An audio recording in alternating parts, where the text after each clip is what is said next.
Alright, what's up guys, it's Slight Hyper here with another video on SW Bros. Today's video is actually going to be the top 5 natural 2 stars in Summoner's War. So, someone requested this, I think on my, the Poor Man's Mehu Wong or the Poor Man's Fire Monkey video that I think someone requested on that video, so we're going to go ahead and make it. We'll also be making an updated version. We already have made a top 5 natural 2 star, top 5 natural 3 star, and top 5 natural 4 stars on this channel, but I forgot what I was going to say. Oh yeah, they're like way outdated. We made them when we were like noobs. So of course they're kind of messed up lists. You know, we thought different monsters were good, and we didn't know that some of the monsters are so good some of the monsters are so good that we didn't even know. So yeah, we're making new ones. We'll get those out soon. So this one's the top 5 natural 2 stars. So yeah, these ones should be better. This is just going to be kind of overall. It's not necessarily for early game, late game, or mid game, just kind of, I don't know, like the best monsters you should build that will help you for a long time kind of thing. So first, let's just get into it. So first is going to be the Fire Harpoo Colleen. Colleen is a very, very, very good monster. Now, let me explain why. So first of all, you could use the main things you're going to use her in is Necro, and then you're going to use her in Raids, R5. So those are the main 2 things. You can also use in Hall of Wind. She's really good in Hall of Wind. So Raids and Necro and Hall of Wind is where she's very good. So let me explain why she's such a good monster. So we got performs a ruthless combo, kicking the enemy 2 times. Each attack has a 50% chance of decreasing the enemy's attack bar. So I'm not sure what it is max skilled. I can check. Let me see. That's 20. Alright, so it's 70% chance max skilled. It's 70% chance max skilled, but it attacks twice. So that means it's pretty close. It's most of the time, majority of the time, it's going to land that attack break. So first skill is an attack break. Basically, that's it. Second skill, throws sharp feathers to attack the enemy and prevents them from recovering the HP for 2 turns. So so basically all this one is heal block. So that's why it's so good in Hall of Wind and Raids and Necro. Well, that's why she's so good in Hall of Wind, because she puts that heal block so the crystal doesn't heal the boss. And she's fire, so that's good. So let's see it's every 3 turns max skill, and this one is also every 3 turns. I'll just read it here. Recovers HP of all allies by 25% and increases their attack power for 3 turns. So this is every 3 turns. So basically, she's gonna make the team have a attack buff the whole entire game, because it's 3.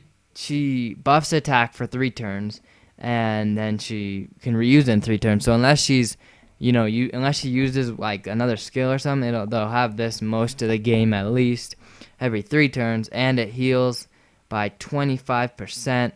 So that's pretty good. It's almost as good as it's 1/4 of everyone's health.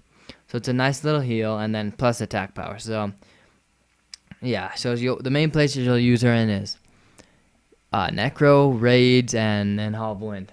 So that's gonna be that right there. And then second place is going to be Konamiya right here, the Water Garuda. I'll look at it in this. So we got attacks the enemy at a breakneck speed, may stun the enemy with 24% chance, but max skilled, that is, hold up, 30, 40, it's 64% chance, it looks like.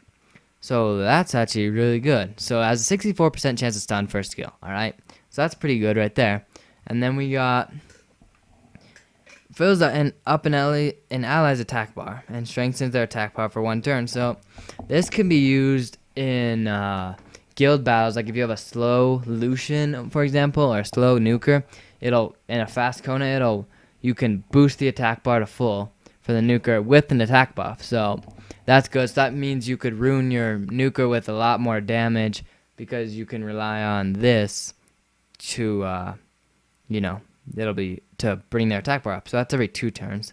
And then removes all harmful effects on all allies and recovers HP by 15%. So it's not too good of a heal, but this is every 3 turns. So it's a full cleanse and then a 50% heal. So that's pretty good.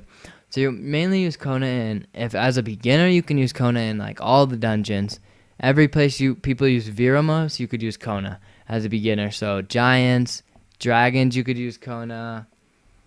And then the elemental dungeons as well. So that's where you could mainly use Kona, and then you also could use Kona in guild battles, like I said, for that slow Lucian or arena. And then I'm not sure if people use Kona in raids or not. I don't know, but I think they do. I think you can use Kona in raids, but I'm not sure. So yeah, Kona Mi is a great monster. And then 3rd place is going to be the Water Hellhound Tark. So Tark is going to be more of a later game monster, mid to late game when you're moving into those speed GB10, speed DB10, the speed dungeon teams. Tark's going to be great. So this one just bites and recovers 30%, but mainly it's just doing damage basically. And then the heal, 30% of the inflicted damage. That's all right. Attacks the enemy, increases your attack speed for 2 turns. Damage increases according to your attack speed. So that one, if you have a fast Tark, it'll do more damage, and it increases your attack speed for 2 turns. And I don't know, it's probably reusable every 2 turns max skill, but I'm not sure. Maybe it's 3. It's probably 2, but anyways. And then Garuda's really good. Perform a fierce cooperative attack with 2 fellow allies. So it attacks with this Tark will attack, and then it'll bring 2 of your teammates to attack with it. So 3 people attack the target in total. So if you have 3 Tarks, for example, which is what people do, or 2 Tarks, it'll group hunt, and then they'll all use hopefully it goes with the other Tarks, and then it'll reduce the skill cooldown for the other Tarks group hunt, and then that one will group hunt, reduce the skill cooldown for the other Tarks, and then it's just like a loop like that. So it does they do a lot of damage. So that's why Tark is a very good monster in these speed teams. So what you're gonna basically just use him in GB and DB speed teams. I'm not sure if people use him in Necro or not. I doubt it. Maybe, I don't know.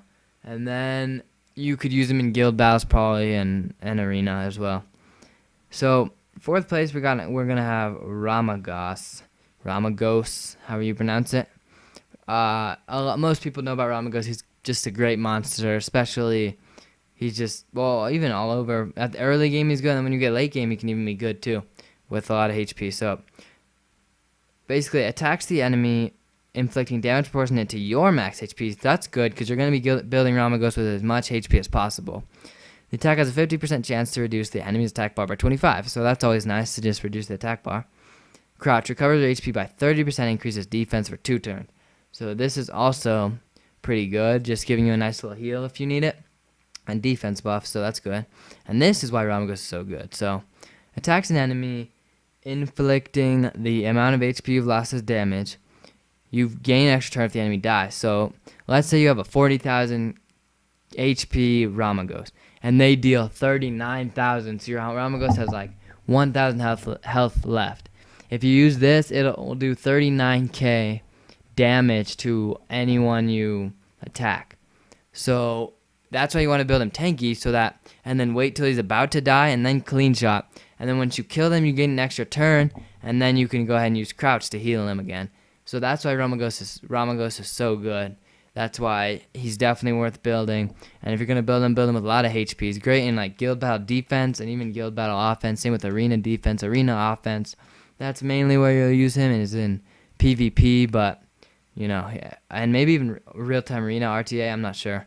But that's why he is really good for a natural 2-star. All right, and then we got 5th place is going to be Shannon. They win Pixie. Now, Shannon is basically going to do you really good at when you're first starting, basically only in Giant Speed 10. It's a great Giant Speed 10 monster, and that's basically all you'll use him for when you're making your first Giant Speed 10 team. So this is more of like an early game monster. You won't use her as much the more and more you progress, but she's really good for early game. So you got this. All this skill basically does is put a glancing hit on the enemy. Let's see. Put a glancing hit on the enemy with a 75% chance. So that's pretty good. Glancing is what the first skill does. Second skill attacks all enemies, decreasing their attack speed for 2 turns with a 100% chance once you max skill at every 3 turns. So that's just an AoE speed debuff, which is great for the boss stage in Giants and great for the mini stages and the Giant Speed 10. Great, that's a good skill, especially on Despair. If you get some stuns, if you can have good enough Despair runes, she's great on Despair. And then we got increases the attack power and defense for 3 turns, reusable every 4 turns. So there'll be 1 turn where they won't have it, and then she'll put it up again, and it'll have attack power and defense buff most of the game. So it's really good to have that defense buff and attack buff, because the attack buff makes you do more damage, and the defense buff, makes you more tanky. So that's why Shannon's so good. Mainly just used in Giants. P10 is mainly, or Giants in general, is where she's best. And, I mean, you could use her in some of the elemental dungeons. Not Elemental Rift, but like Hall of Water, Hall of Fire, and all that is basically where she does the best. And then we got a few honorable mentions. So first, I'm going to go ahead and just say, I won't go in as much detail for the honorable mentions. You can look into them more on your own if you want. So Seek, basically, these 2 attacks are just going to do some damage. And then this one is going to increase attack power and critical rate for 3 turns. So it's great in Arena. If you're using like a Lucian team, then you could just use the Seek to do crit rate and attack. So then you could put less crit rate on your Lucian, it'll still always crit. And then attack power, of course, is great. So that's one honorable mention. And the second honorable mention is going to go to Rakaja, who I feel like is very underrated. First skill, stun, or first skill attacks debuff or speed debuff. Second skill does a little bit of stun. And then third skill is going to heal proportional to the number of surviving allies. So Rakaja is great in Giants, and that's basically where you'll use him. Just a great healer for a beginner's Giants team. So that's going to wrap up this video, guys. Alright, thank you guys for watching, and I'll see you guys later.